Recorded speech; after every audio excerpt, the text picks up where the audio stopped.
इसका पार्ट 3 है। इससे पहले के 2 पार्ट देख लेना, उसके बाद आप टाइप 8 पे पहुंचना, तब चीजें सीक्वेंस से चलोगे तो क्लियर होंगी, है ना। अब हम स्टार्ट करते हैं अपना चैप्टर का टाइप 8। इसमें देखते हैं अभी तक जो हमने क्वेश्चन पढ़े और इसमें क्या अंतर है, देखते हैं। प्रिंसिपल कितना है 8000, रेट कितनी है 10%, और इस बार जो नई चीज आ गई वो अमाउंट आ गई। अमाउंट का मतलब समझ लेते हैं पहले क्या होता है। अमाउंट होता है मिश्र धन। मिश्र धन का मतलब क्या है, 100 रुपए तुमने मेरे से लिए, मैंने कहा 20 रुपए ब्याज देना, तो जब तुम मुझे 100 रुपए दे दोगे, क्या हमारा हिसाब क्लियर हो गया ना। 20 रुपए ब्याज कौन देगा, है ना, तो 20 रुपए ब्याज भी दोगे। तो यानी मूलधन में जब ब्याज जुड़ता है तो उसे मिश्र धन बोला जाता है। तो अमाउंट, ये चीज याद रखना, अमाउंट हमेशा प्रिंसिपल प्लस इंटरेस्ट होती है। इंटरेस्ट कुछ भी हो सकता है, एसआई हो या सीआई हो, ठीक है जी। अब आते हैं हमारे क्वेश्चन पे। उससे पहले एक चीज बताता हूँ, रेट कितनी है 10%। 10% की फ्रैक्शन वैल्यू 1/10, यानी अगर मैंने 10 रुपए, आपने कहा जी 1/10, प्रिंसिपल हमेशा 100% होता है, बताया था। अगर नीचे वाली वैल्यू भी 100% होती है हमेशा, ये भी बता रखा फ्रैक्शन में। अगर मैंने किसी से 10 रुपए उधार लिए तो उसे 1 रुपया ब्याज दूंगा, है ना। 10 रुपए में 1 रुपया ब्याज है, रेट का मतलब यही हुआ। तो तुमने कहा 1 रुपया ब्याज दूंगा तो उसे कितने रुपए लौटाऊंगा मैं, 11 रुपए लौटाऊंगा। इतनी बात क्लियर है, कोई डाउट है तो बताओ तुम। समझ नहीं आया, वापस समझाता हूँ। क्वेश्चन में बोला था रेट कितनी है 10%। 10% की फ्रैक्शन वैल्यू क्या होती है, फ्रैक्शन वैल्यू मतलब परसेंट का साइन हटाया तो 2 जीरो नीचे आते हैं, 0 से 0 कैंसिल हो गया, कितना हो गया 1/10। जब भी कोई चीज ऐसे फ्रैक्शन में लिखी ना, इसका मतलब अगर आपने किसी से 10 रुपए उधार लिए, ये 1 रुपया क्या है ब्याज है। 10 रुपए उधार लिए, 1 रुपया ब्याज है, तो लौटाओगे कितने 11। कल के दिन मान के चलिए फ्रैक्शन ऐसा आता 3/25, तुम कहते 25 रुपए उधार लिया है, 3 रुपए ब्याज दूंगा, 28 रुपए लौटाऊंगा। क्लियर है, अब चीज क्लियर है। अब इसको मिटा दें, क्वेश्चन पे आते हैं। हाँ जी, ये कहानी, ठीक है। ऐसा 1 साल होगा, अब मानो अगले साल भी तो यही होगा। अगर रेट में कहूँ 10% है तो फिर हर साल ऐसा ही चलता रहेगा। तुमने कहा जी फिर 10 रुपए उधार लिए 11 लौटाए, कुछ ऐसा ही बोलोगे तुम, है ना। इसमें टाइम तो कब तक करना है ये नहीं, अभी ये मान के चलो क्वेश्चन मैंने आपको समझाया ही नहीं, मैं कुछ कंसेप्ट समझा रहा हूँ कि रेट 10% है तो 10 की चीज 11 लौटाई। अगले साल भी यही कहानी होगी, 10 की चीज 11 लौटाओगे, है ना। रेशियो कंबाइन करना सिखाया मैंने, इधर 11 इधर 10, ये चीज रेशियो चैप्टर में पढ़ा रखी है।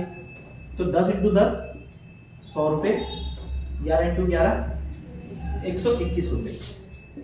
प्रिंसिपल 10, अमाउंट 11, ऐसा कितने साल में हो रहा था 1 साल में। अब ये मैंने 2 बार किया ना, तो 2 साल में हुआ ऐसा। तो तुमने देखा 2 साल में 100 रुपए कितने बन रहे हैं 121।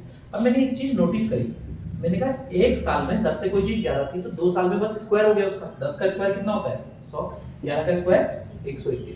आज के बाद ध्यान रखना, चक्रवृद्धि ब्याज में कभी भी बोले ना ब्याज 1 साल का इतना है तो 2 का बताओ, तो वो स्क्वायर कर देना रेट को।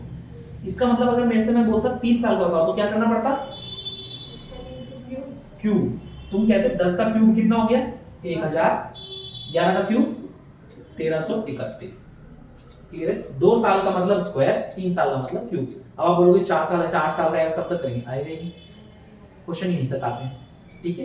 क्वेश्चन ऐसे नहीं बनाते हो कि उनको कैलकुलेटर नहीं चाहिए, उनको चाहिए बस आपको तरीका आता हो। तो 2 और 3 साल मैक्स है। क्लियर है, ये चीजें क्लियर हुई। अब इसको मिटा दूं। अब इस क्वेश्चन पे आता है जो मैंने आपको ये टाइप बताया।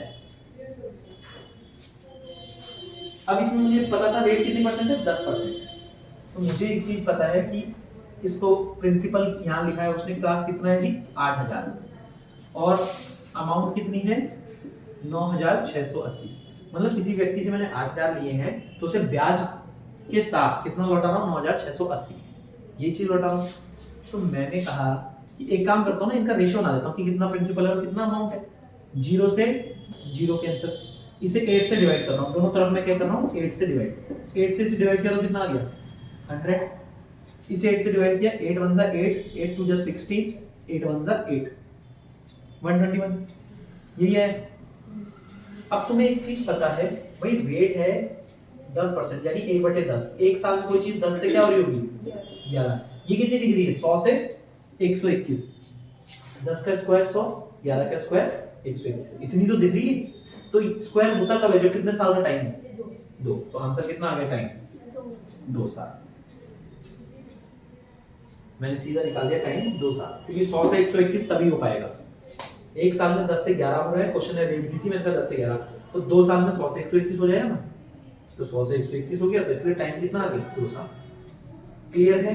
ये हमें पता कैसे चलेगा कि सर कब सर ये चीज तो हमने पहले भी निकाली थी ना, जब 1/10 किया था। हाँ। जब भी तो सेम यही आया था। हाँ, तो वो तो तभी तो पहले कंसेप्ट समझाया था। अब क्वेश्चन मैंने उसी टाइप का लिया, दूसरे टाइप का लूंगा। आप बोलो, आपसे पूछ रहे थे। ये सर समीकरण कब तक निकालेंगे और कैसे पता चलेगा कि यही आंसर है? आप यहाँ अब इसके आगे कट नहीं सकता ना, यहाँ आपने 8 से डिवाइड किया, यहाँ भी 8 से डिवाइड किया, 8 के अब ये किसी कॉमन नंबर से कट ही नहीं रहे, तो इसलिए यहाँ रुकना पड़ा। अब इसको और छोटा तो कर नहीं सकते, यहाँ 2 से काटोगे तो ये 2 से ये नहीं जाएगा, इसको 50 से काटोगे तो ये नहीं जाएगा, इसको 11 से काटोगे तो 11 से ये नहीं जाएगा। सेम नंबर से कटनी चाहिए ना दोनों चीज, तो यहाँ रुक गए इसलिए। क्लियर है? अभी इस टाइप का मैं एक क्वेश्चन और दे रहा हूँ आपको। एक बार नेक्स्ट क्वेश्चन देखते हैं। इसमें हमें बोला है कोई धन कितना है, 15,000, वो कितना हो जाता है, 19,965। मैंने आपको क्या बोला, आपको प्रिंसिपल और अमाउंट ऐसे लिखना है, 15,000 है, 19,965 हो रहा है, ये चीज बोली उसने। कितने टाइम में हो रहा है ये चीज हमें ढूंढनी है। रेट लेकिन मुझे पता है 10%। 10% का मतलब होता है 1/10। एक चीज आपको कंफर्म है यहाँ पे कि एक साल में कोई चीज 10 से कितनी हो रही है, 11।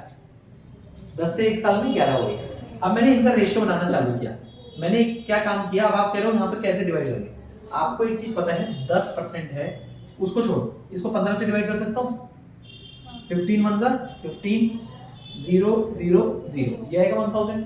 अब यहाँ अगर यहाँ 15 से डिवाइड किया तो यहाँ भी 15 से करेंगे। 15 1 15, 4 और 9 49 बचा, 15 3 45, 49 में से 45 गया, 4 आया, 4 और 6 15 3 45, 1 और 5 15 1 15, 15 से डिवाइड किया मैंने, हमने इसे 5 से काटे में 3 आना चाहिए। 5 से भी आंसर आएगा। सर सिर्फ लास्ट में 3 ही आएगा। ठीक है, 19965, 15 1 15, 4 9, 15 3 45, 4 6, 15 3 45, 1 5, 15 1 15। ऐसे ही तो डिवाइड होगा, इतना ही तो आया 1,1331। अब ये चीज और नहीं कट रही है ना। अब मुझे एक चीज देखना, मुझे एक चीज पता है, वो पैसे 10 से 11 हो रहे हैं एक साल में, तो ये 10 का क्यूब नजर आता है, क्यूब है ना 10 का, और ये किसका 11 का क्यूब है, तो क्यूब का मतलब कितने साल, 3 साल। तो टाइम कितने साल आ गया, 3 ईयर। टाइम कितना आ गया, 3 10 ईयर। का 3 है वो 11 है। ये 10 का क्यूब है, 3 नहीं है। ओए हाँ, ये है घन, 10 का घन, ये 10 का घन है, ये 11 का घन है। 3 से हाँ मेरा भी 3 ही मुझे लग रहा था। हाँ, तो मैंने वही तो कहा ना, तुम सही कर रही हो, बस मैंने फिर डिवाइड किया, लास्ट वाली वैल्यू गलत, 1333 लिख दिया, तुमने डिवाइड गलत किया, जा सही की थी तो कैलकुलेशन में गलती हुई। अब मान लो आप लोग कहो कि यार इसमें मेरे को दिक्कत हो रही है, चीज समझ नहीं आ रही है ना, अगर ये प्रॉब्लम आ रही है, इसको मिटा दूं, इसको मिटा दूं बस, तो आप फिर ये फॉर्मूले पे जाना। फॉर्मूले से वैसे अवॉइड करनी चाहिए चीजें, पर ठीक है आपको समझ नहीं आ रही तो आप फॉर्मूला याद कर लो। अमाउंट बराबर P1 प्लस R/100 की पावर n, ये चीज होता है फॉर्मूला। अमाउंट कितनी दी है क्वेश्चन में, 19965। अब ये P यहाँ आके डिवाइड में आ जाएगा, अकाउंट में कितना था, 15,000 था, अकाउंट में 15,000 बराबर 1 प्लस R कितना है, 10 है, 10/100 और पावर n ही रहेगी। ठीक है, अब इसको मिटा रहे हैं, यहाँ से मिटा रहा हूँ, ये तरीका तो आप कह रहे हो ना, जैसे ये वाला तरीका नहीं पसंद आया, तो आपने कहा ये कितना आ गया, 19965, वो ज्यादा सही है, वाकई में सही है वो, बराबर यहाँ पे अब चीजें करनी है, तो 100 प्लस 10 110/100, 0 से 0 खत्म हो गया, पावर कितनी n, 19,965/15,000 बराबर 11/10 की पावर n। अब आपने इतना सब किया, अब आपको वापस इसको डिवाइड करना पड़ेगा, काटो इसमें, जो आपने वहां पहले कर लिया था, कि आप यहाँ काटोगे 15 से 1000 बार, 15 से 1331 बार, ये किया। अब आप कहोगे कि 10 की पावर कितनी करूं कि 1000 बन जाए, 3, 11 की पावर कितनी करूं कि 1000 बन जाए, आप कहोगे 3, तो n कितना आ जाएगा, बराबर 3, n का मतलब क्वेश्चन 3। में ऐसे ही आता है 11 की पावर 11 या फिर 10 दे रखा तो 10 दे रखा है इसलिए आ रहा है, हाँ 10 दे रखा है इसलिए 10 से कोई चीज 11 हो रही है। मान के चलो 10 की जगह मैं कह देता रेट 20% है, तो 20% का मतलब कितना होता है 20/100, 20 एकम 20, 20 पंजे 100। तो तुम कहते कोई चीज 5 से 6 हो रही है एक साल में, 2 साल में स्क्वायर होगी वर्ग होगा, तो 5 का वर्ग 25, 6 का वर्ग 36। क्वेश्चन में अगर 3 साल में बताओ तो क्यूब हो जाएगा, 5 का वर्ग 125, 6 का वर्ग 216 होगा, ये होगा ये चीज। वहां 10% था इसलिए वो 1 से 10 1 से 10 ऐसे चल रहा है। क्लियर है? बता दूं इंस्टॉलमेंट का मतलब क्या है। आज की डेट में बात करें तो हम ज्यादातर कोई भी चीज खरीदते हैं इंस्टॉलमेंट पे चलते हैं, ईएमआई पे। कार लिया, फोन लिया, किस पे चलेंगे? ईएमआई पे। अब ईएमआई के अंदर भी ना इस चैप्टर के हिसाब से जो हमारे लिए जरूरी है वो चीज देखते हैं। अगर मान के चलो जैसे मैंने कोई फोन लिया, आपने कभी किस्त भरी होगी किसी चीज की, भरी कोई फोन लेके? भरी है ना? अच्छा, तो जैसे अगर आप उसमें एक ऑप्शन आता है 3 महीने की किस्त, 6 महीने की किस्त, ऐसा ऑप्शन आता है, तो हर महीने की किस्त बराबर रहती है ना। एक महीने की अगर 3600 रुपए है, दूसरे महीने की भी उतनी ही रहेगी। तो हमारे चैप्टर के हिसाब से जो इंस्टॉलमेंट आएगी उसमें किस्त दोनों चैप्टर की इक्वल रहती है, कि चाहे वो एसआई की किस्त हो या सीआई की, दोनों में वो क्या बोलेगा, बराबर किस्त भरी गई है। ये चीज क्लियर है? अब सबसे पहले जो हम किस्त भरेंगे, ये पढ़ रहे हैं हम किसकी? सीआई की पढ़ते हैं, कंपाउंड इंटरेस्ट की, चक्रवृद्धि ब्याज की। एक क्वेश्चन लिख रहा हूं मैं, एक क्वेश्चन नोट कर लो, क्वेश्चन नंबर 27 खोल लेना। मतलब जो हमारा सबसे पहला क्वेश्चन है, इसमें क्या कहना चाह रहा है मैं हिंदी में बता देता हूं इसको। वो कह रहा है हमने एक उधार लिया है और कितनी किस्तों में चुकाया उसे? 2 बराबर किस्तों में चुकाया गया उधार। हमारे पास कितने, जैसे मान लो आज मैंने कोई पैसा लिया और मैं उसको 2 साल के बाद चुकाने की बात करूं, तो पहले एक तो मैं पहले साल किस्त दूंगा और एक दूसरे साल किस्त दूंगा। उसने बोला ब्याज की दर कितनी रहेगी? 10%। 10% ब्याज की दर रहेगी। और उसने एक और चीज बता दी हमें कि दोनों किस्त कितने की हैं? 1210 रुपए की। अब मैंने कहा 10% का मतलब 10% की फ्रैक्शन वैल्यू कितनी होती है? 1/10। तुमने कहा 10% की फ्रैक्शन वैल्यू होती है 1/10। इसका मतलब होता क्या है ये देखते हैं। इसका मतलब अगर मैंने किसी से 10 रुपए उधार लिया है तो मैं उसे 1 रुपया उसमें ब्याज देता हूं, है ना। हम ये चीज कहते हैं तो 11 रुपए लौटा रहे हैं। इंस्टॉलमेंट में भी सेम कंसेप्ट अप्लाई करते हैं हम। मैंने कहा अगर किसी से 10 रुपए लिया है तो उसकी किस्त बन गई 11 रुपए की, एक ब्याज लगा के 11 रुपए लौटाएगा। आपने कहा जी ये उसकी किस्त बन गई इंस्टॉलमेंट, और ये उधार लिया गया पैसा। ये कब हो रहा है, कितने साल में होगा ये? 1 साल। अब इससे पिछले पार्ट में जो मैंने आपको बता रखा है कि पैसा डबल क्यों होता है, स्क्वायर क्यों होता है, वो पिछले पार्ट में देख लेना। अगर 1 साल में कोई चीज 10 से 11 होती है, 2 साल में उसका स्क्वायर हो जाता है और 3 साल में क्यूब हो जाता है। तो मैंने कहा 2 साल में ये कितना हो जाएगा? आपका आंसर आएगा जी 10 का स्क्वायर 100 और 100, 11 का स्क्वायर 121। ये उसकी इंस्टॉलमेंट रहेगी। लेकिन क्वेश्चन ने मुझे ये कहा है कि उसकी दोनों इंस्टॉलमेंट जो है वो 1210 रुपए की है। इसका मतलब ये हुआ कि पहले साल में वो कितने रुपए लौटा रहा है? 1210, और दूसरे साल भी 1210। पर मेरे हिसाब से तो यहाँ 11 रुपए दे रहा हूँ, यहाँ 121, अलग अलग है, तो इनको बराबर बनाना पड़ेगा। ये बराबर नहीं है क्योंकि दोनों इंस्टॉलमेंट की वैल्यू सेम आनी चाहिए, क्वेश्चन ने बोला है।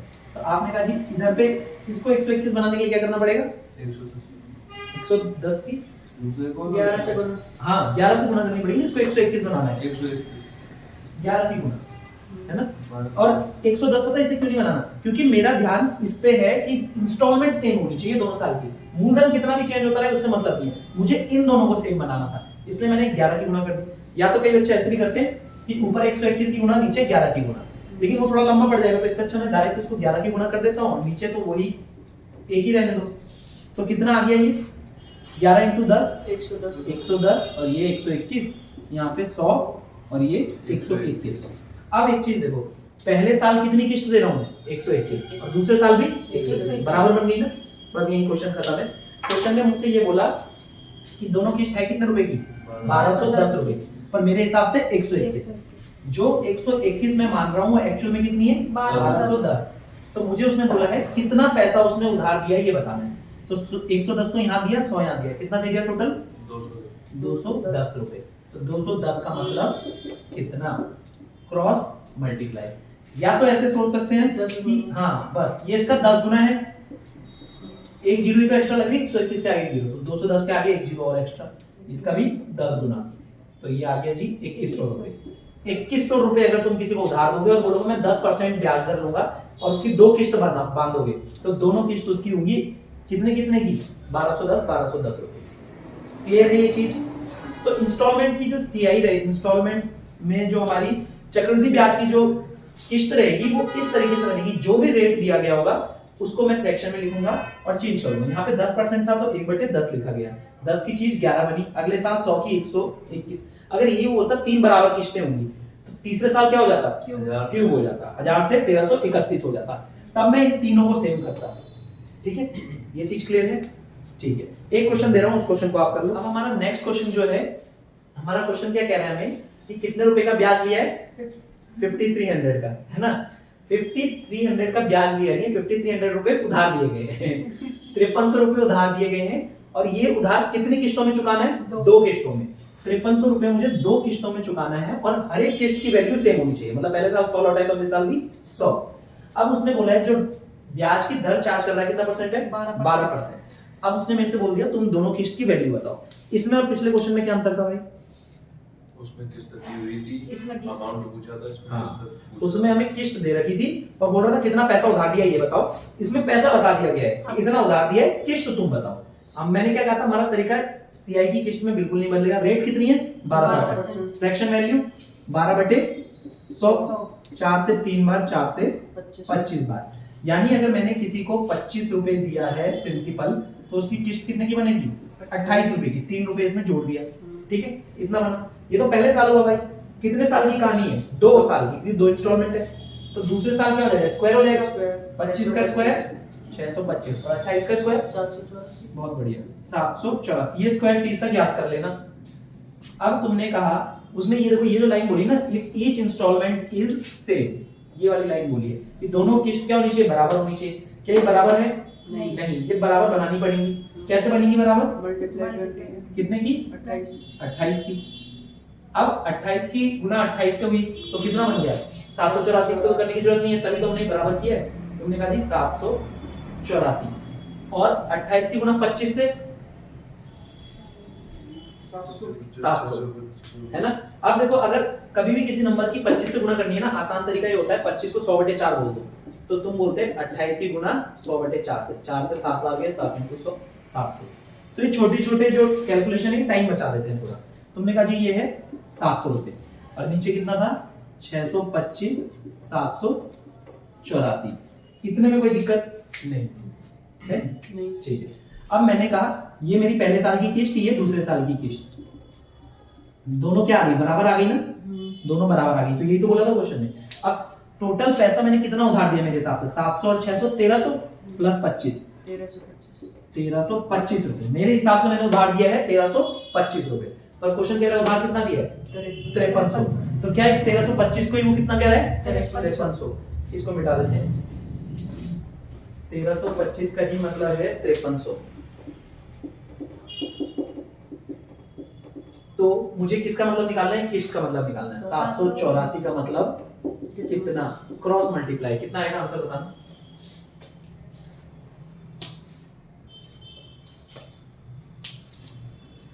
कितना है, ये बताना मुझे। 1325 का मतलब 5300 है, तो 784 का मतलब कितना। हाँ आंसर बताओ, बिल्कुल सही जवाब समझना है, 3136। Thank you sir. 3136 इसका सही आंसर है। 3136 क्या आ गया इसका सही आंसर, क्लियर है।